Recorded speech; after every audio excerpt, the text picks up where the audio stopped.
The text came on a Tuesday morning. May 3, 2022. 9:47 a.m. I was sitting in my campus apartment, reviewing my dissertation one final time before my PhD defense the next day. 8 years of research on renewable energy applications in developing nations. 8 years of late nights, failed experiments, breakthroughs, setbacks, and finally, success. My phone buzzed. I smiled, thinking she was texting to wish me luck on my defense. Maybe to confirm their flight details for my graduation ceremony on Saturday. Instead I read, "Sarah, your father and I have decided not to attend your graduation. We need to be honest.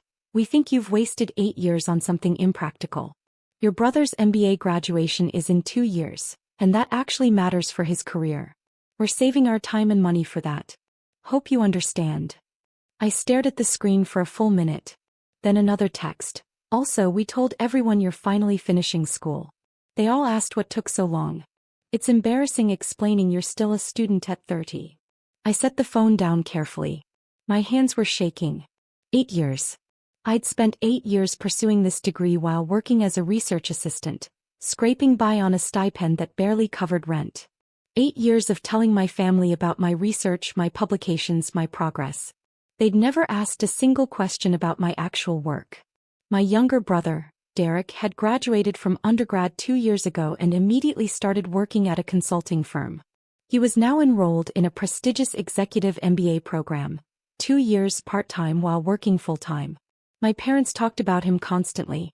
Derek's MBA will set him up for life. Derek's company is paying for his degree. Derek will be making 6 figures by 30. Meanwhile, I was the embarrassment. The one who kept going to school instead of getting a real job.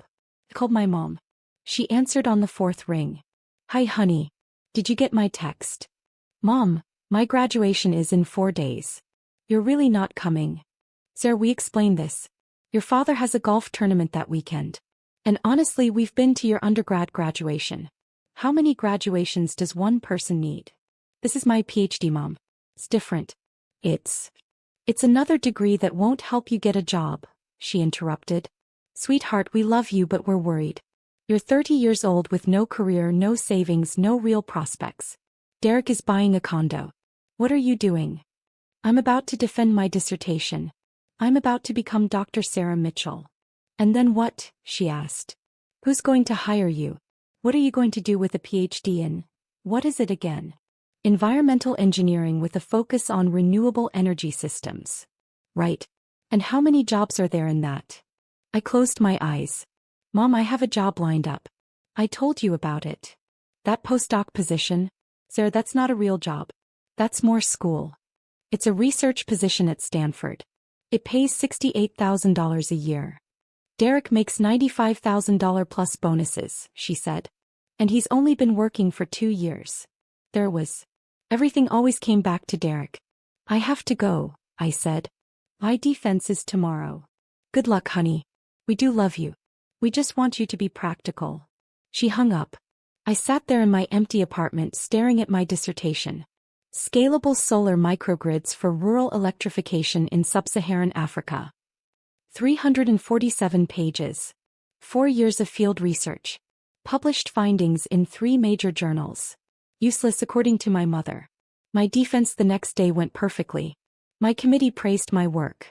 Dr. Jennifer Hartley, my advisor, told me it was one of the best dissertations she'd seen in 20 years.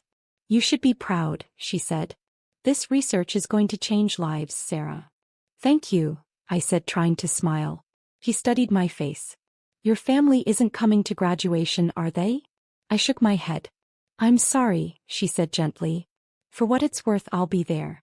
And I'm proud of you." Saturday arrived. May 7, 2022. Graduation day. I put on my doctoral robes alone in my apartment. The heavy black gown, the velvet tam, the blue and gold hood representing my field. I looked at myself in the mirror. Dr. Sarah Mitchell. I'd done it. Despite everything, I'd done it. The ceremony was at 2 p.m. at the university's main arena. Hundreds of graduates, thousands of family members filling the seats. I sat in the doctoral candidate section. About 40 of us total. Around me I heard excited chatter. People pointing out their families in the crowd. Parents waving. Siblings holding signs. I looked up at the sea of faces and saw no one I knew. Dr. Hartley was sitting with the faculty, but that was it. When they called my name, Sarah Elizabeth Mitchell, Doctor of Philosophy in Environmental Engineering, I walked across that stage to polite applause from strangers. No one screamed my name. No one stood up. No one took photos. I shook the dean's hand, received my diploma, and walked off the other side. That was it. 8 years summed up in 15 seconds. After the ceremony, I stood outside the arena watching families celebrate. Flowers, balloons, tears of joy. Parents hugging their graduates, telling them how proud they were. I got in my 12-year-old Honda Civic and drove back to my apartment. That night, I ate takeout Chinese food alone and updated my LinkedIn profile. Sarah Mitchell, PhD. My mom texted at 8:30 p.m. Did it go okay? Not, congratulations. Not, we're proud of you. Just, did it go okay? I typed back, yes. She replied, good. Talk soon. That was it. Over the next 2 weeks, I packed up my apartment and moved to Palo Alto for my postdoc position at Stanford. Dr. Hartley had connected me with Dr. Robert Chin, who was running a groundbreaking lab focused on affordable renewable energy for developing nations. The work was exactly what I wanted: meaningful, innovative, challenging. I was developing solar microgrid systems that could be manufactured and installed cheaply in areas without reliable electricity. My parents called once during those first 3 months to tell me Derek had gotten promoted to senior consultant. He's really going places, my dad said. Making smart career moves. That's great, I said. How's your research thing going? It's going well. We just got approved for field testing in Kenya. Kenya. My mom's voice was skeptical. Why Kenya? Because 600 million people in sub-Saharan Africa don't have access to reliable electricity. My microgrids could change that. Silence. Then my dad, well, that's nice, honey. Very noble. Derek's company just signed a contract with a Fortune 500 company. Big commission for him. I stopped telling them about my work after that. 6 months into my postdoc, something unexpected happened. I'd been collaborating with a small startup called SolarReach that was trying to commercialize renewable energy solutions for developing markets. They'd been struggling. Great technology, terrible business model. The CEO, Michael Torres, called me in November. Sarah, we're going under. We've got maybe 2 months of runway left. But your microgrid design, it's revolutionary. If we could figure out how to scale it to make it profitable. I'm a researcher, not a business person, I said. You know what I mean. Just keep it professional. Don't make it about family stuff. Derek, do you actually know what I do at the museum? You work there. Museum stuff. Look, I gotta go. Just don't make things weird, okay? He hung up.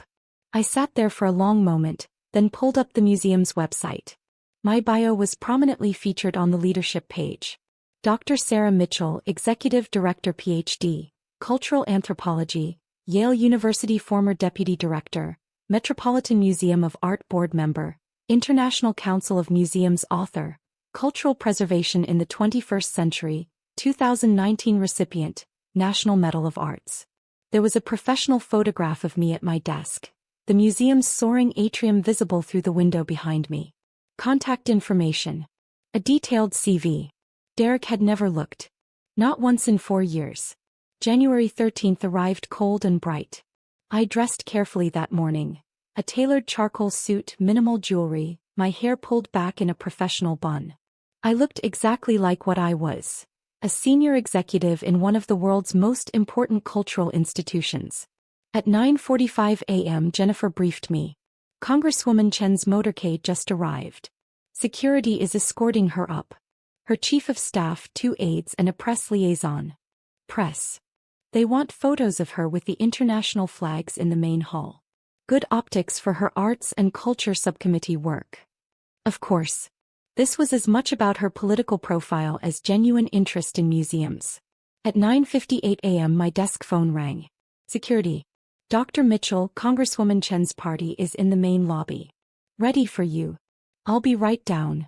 I took the elevator to the ground floor. The museum wasn't open to the public yet. We had an hour before the doors opened. The vast main hall was empty except for the security detail, Rebecca Chen and her staff. Rebecca looked polished and professional in a navy dress and blazer. She was speaking with her press liaison, gesturing toward the soaring architecture, clearly planning her photo angles. I approached quietly. Her chief of staff, a sharp-eyed man in his 40s, noticed me first.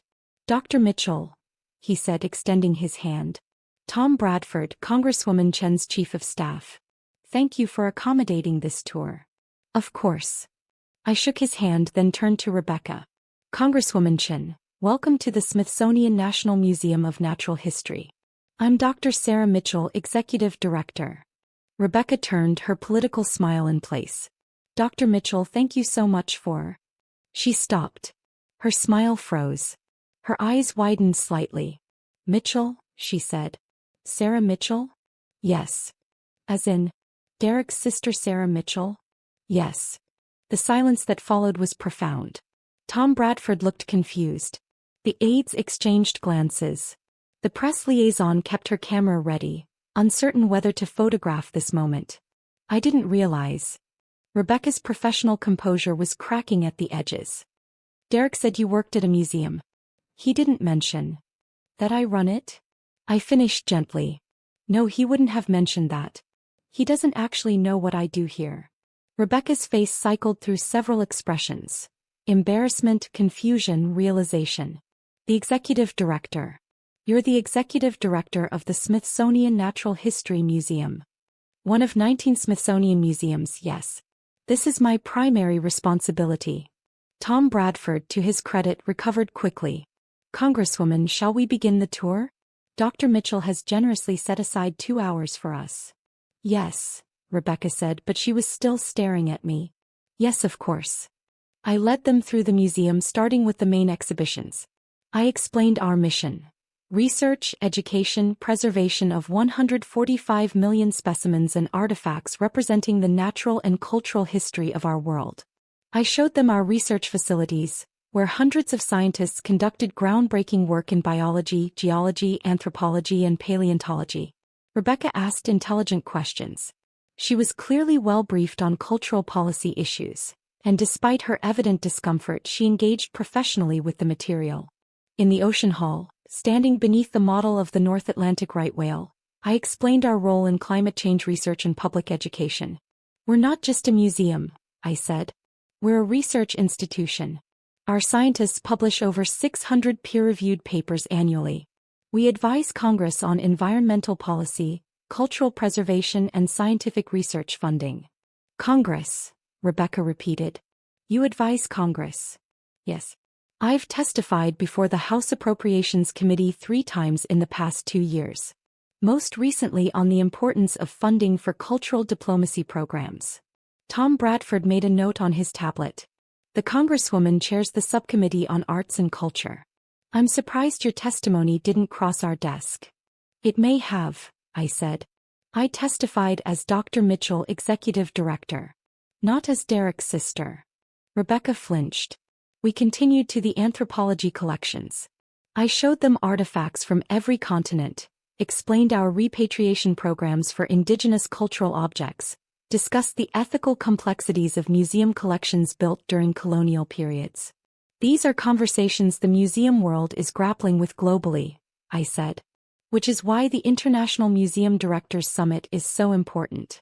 We need to coordinate our approaches to decolonization, climate change, digital access, and cultural preservation." "The summit," Rebecca said. "That's tomorrow night." "Yes. The opening reception is at the National Gallery, but we're hosting several working sessions here over the following 3 days. 50 directors from 32 countries. And you're coordinating this?" "I'm the host director, yes. I'll be giving opening remarks and moderating 2 of the panel discussions." We walked through the Butterfly Pavilion, the Hall of Fossils, the Human Origins exhibit.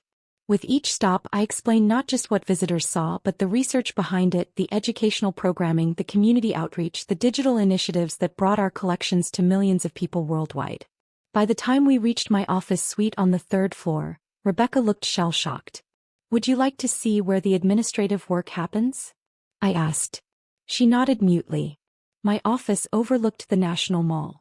The walls were lined with books, anthropology texts, museum studies journals, cultural policy papers.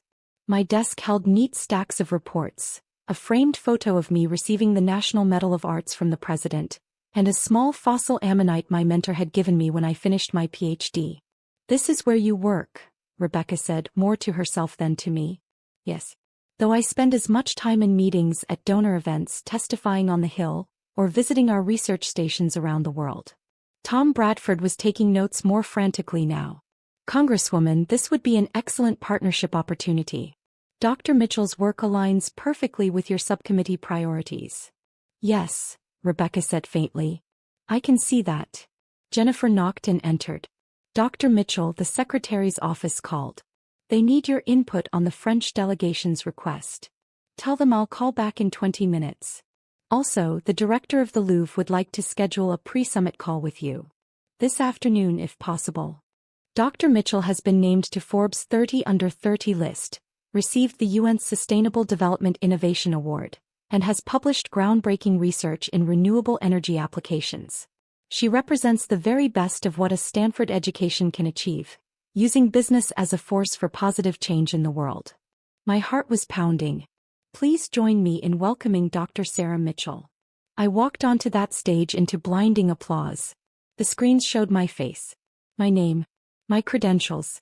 I walked to the podium looking out at 427 graduates and thousands of family members. And there in section 114 row 22 I saw them. My mother standing up to applaud, frozen mid-clap. Her mouth open. Her face white. My father beside her, gripping the armrest of his seat. Staring. Derek in the graduate section on his feet with everyone else, his face a mixture of shock and something else. Pride maybe? My mother grabbed my father's arm, exactly like in my imagination. Her knuckles were white. I smiled and began my speech. "Thank you, Dean Morrison, for that incredibly generous introduction. And congratulations to the MBA class of 2026. You've worked incredibly hard to be here today and you should be proud." My voice was steady. Strong. Nothing like the uncertain grad student who'd walked alone across a stage 4 years ago. 4 years ago I stood on a different Stanford stage receiving my PhD. It was the culmination of 8 years of research, thousands of hours of work and more failed experiments than I can count. I paused, looking directly at section 114. My parents didn't come to that graduation. They told me my PhD was impractical. A waste of time. They said my 8 years of education didn't matter because it wouldn't lead to a real career. The stadium was silent. They weren't entirely wrong. A PhD doesn't guarantee success. It doesn't guarantee wealth. It doesn't even guarantee you'll find a job in your field. I saw my mother's hand go to her mouth. But here's what my PhD did give me. It gave me the skills to solve complex problems. It taught me how to think critically, how to fail productively, how to persist when everyone says something is impossible. It gave me the foundation to build something meaningful. I clicked to my first slide. A photo of a village in Kenya, lit up at night by our microgrids. This is Kibera, a village outside Nairobi. 2 years ago this village had no electricity. Children studied by candlelight. The medical clinic couldn't refrigerate vaccines. Small businesses closed at sunset. Next slide.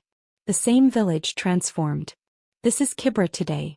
Using technology one developed during my PhD research, we installed a solar microgrid that powers the entire village. Children can study after dark. The clinic saves lives with refrigerated medicine. Businesses thrive into the evening. Next slide. More villages. More transformed lives. SolarReach now powers 200,000 homes. That's roughly 1 million people whose lives have fundamentally changed because of impractical, academic research. I looked back at my parents. My mother was crying. My father's jaw was tight. I'm telling you this not to brag but to make a point. Success isn't just about salary or status. It's not about picking the safe path or doing what others expect. I clicked to a slide showing our company growth. Yes, SolarReach is valued at $420 million. Yes, we've raised over $100 million from investors.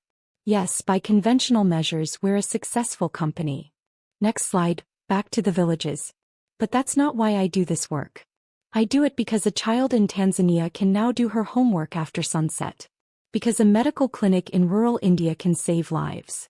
Because families across 6 continents have opportunities they never had before. I paused, gathering my thoughts. Many of you graduates will go on to impressive careers. High salaries, prestigious titles, corner offices. And that's wonderful. There's nothing wrong with success. I looked directly at Derek now. But I challenge you to also think about impact. About purpose.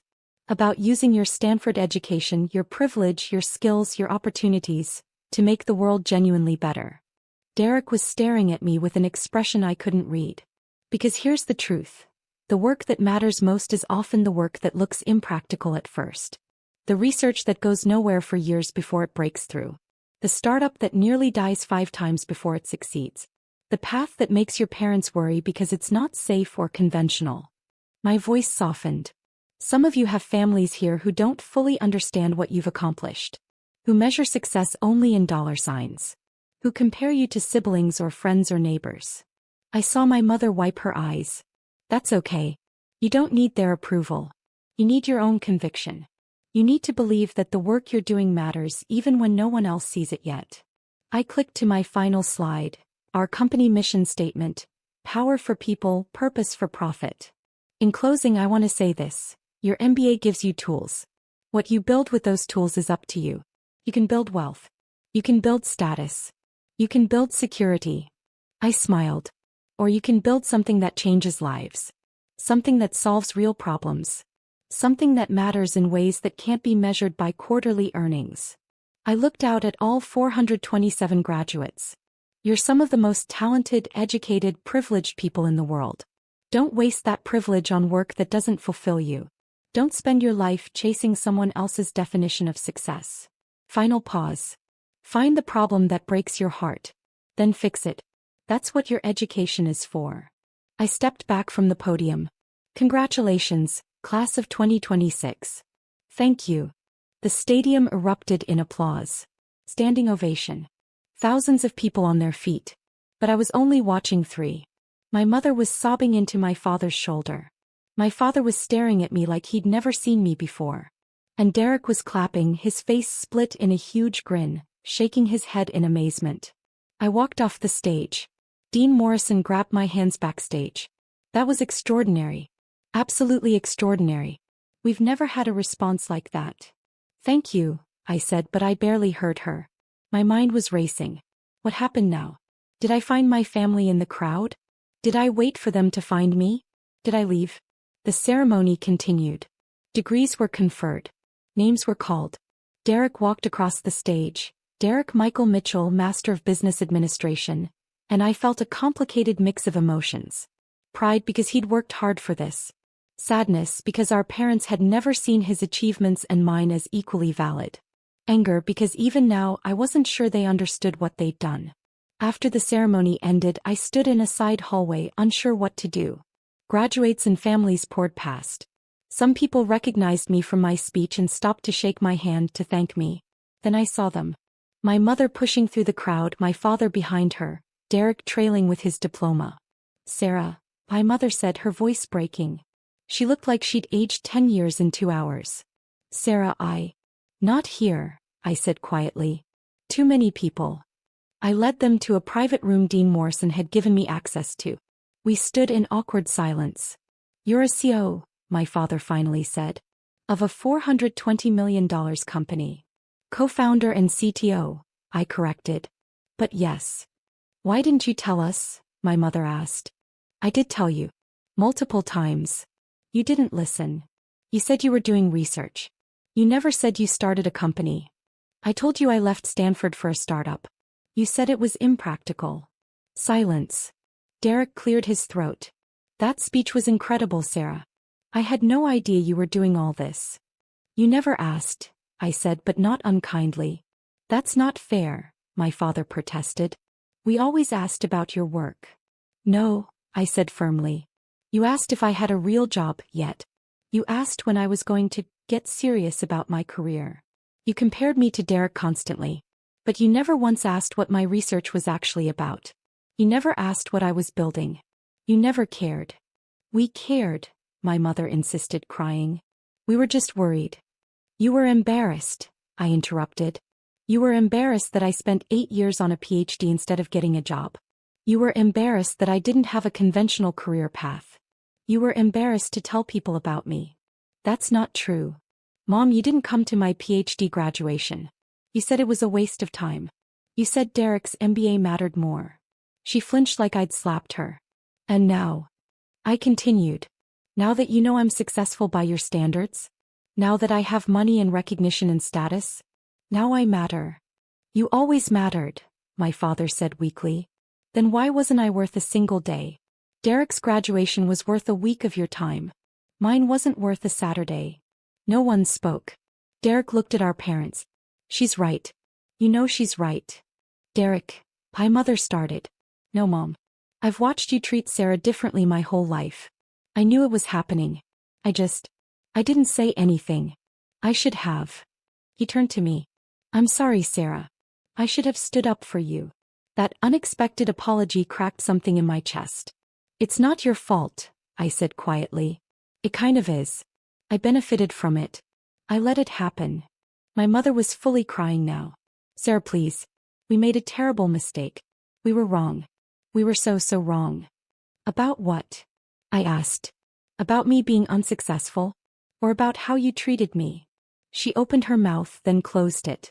That's what I thought, I said. You're sorry I turned out to be successful. You're sorry you were wrong about me. But are you sorry for making me feel worthless? For comparing me to Derek for my entire life? For missing the single most important achievement of my life because you decided it didn't matter? My father stepped forward. Sarah, we love you. We've always loved you. Maybe, I said. But love isn't enough when it comes with conditions. When it depends on me meeting your definition of success. What do you want from us? My mother asked desperately. I thought about that. What did I want? An apology? I've gotten that. An explanation? There wasn't one that would satisfy me. A promise to change? Words were easy. I don't know, I admitted. I honestly don't know. We stood there 5 feet apart, an ocean of hurt between us. I have to go, I said finally. I have a dinner with Dean Morrison and some faculty. Can we talk later? My father asked. Can we try? I looked at them. My parents who'd shaped my childhood, my self-worth, my relationship with success. Who taught me that achievement mattered more than character. That status mattered more than substance. Who'd missed my PhD graduation and broken something in me that might never fully heal. But they were still my parents. Maybe, I said. Someday. But not today. I left them there and went to my dinner. Over the following weeks, my parents tried to reconnect. Phone calls, emails, a handwritten letter from my mother that was 12 pages long. Derek and I started talking more. Real conversations, not surface-level updates. He admitted that he'd always felt the pressure of being the golden child, that he'd chosen his career partly because it was what they wanted. I'm thinking about making a change, he told me 2 months after graduation. Maybe doing something more meaningful than consulting. Like what? I don't know yet. But your speech got me thinking. About impact. About purpose. That's great, Derek. Maybe we could grab coffee sometime? Talk about it. We did. Once a month, then twice. Slowly rebuilding a relationship that had been stunted by our parents' favoritism. As for Mom and Dad, I kept them at arm's length for a long time. The hurt was too fresh, too deep. But on Christmas, 8 months after Derek's graduation, I agreed to have dinner with them. It was awkward. Painful. Full of long silences and careful words. But it was a start. My mother showed me a scrapbook she'd made. Articles about Solar Reach. My Forbes 30 under 30 profile. Photos from speaking engagements. I've been following everything, she said quietly. I know I'm late. I know I missed so much. But I'm paying attention now. It wasn't enough. Not nearly enough. But maybe, eventually, it could be something. A year after Derek's graduation, Solar Reach hit a major milestone. We'd powered our millionth home. 1 million homes. 5 million people with access to reliable electricity who'd never had it before. Michael and I stood in our office, looking at the map showing all our installations spread across 47 countries. We did it, he said. We did, I agreed. My phone buzzed. A text from my mother. Saw the news about the millionth home. Sarah, I am so incredibly proud of you. Not because of the number or the success, but because you're changing people's lives. You were right. Your PhD wasn't useless. It was the foundation for something extraordinary. I'm sorry it took me so long to see it. I stared at the text for a long time. Then I typed back, "Thank you, Mom." It wasn't forgiveness. Not completely. But it was acknowledgement. Progress. That night I went home to my apartment and pulled out my PhD diploma. I'd kept it in a drawer for 4 years, too painful to display. Now I hung it on my wall. Dr. Sarah Mitchell, Doctor of Philosophy in Environmental Engineering. Not useless. Never useless. The foundation for everything I'd built. Everything I'd become. I thought about that lonely graduation day. Sitting in the arena watching families celebrate while I sat alone. Walking across the stage to silence. It had hurt so much. But it had also taught me something crucial. My worth didn't depend on anyone's approval. Not my parents, not society's, not even my own family's. My worth came from the work itself. From the problems I solved. From the lives I changed. From the villages lit up at night because of research my parents called impractical. From the children studying after sunset because of technology they said was useless. From the impact I made in the world because I'd refused to let their judgment define me. I'd walked across that stage alone 4 years ago. But I'd walked across Stanford's stage last May as Dr. Sarah Mitchell, CEO of a company changing the world. And that made all the difference.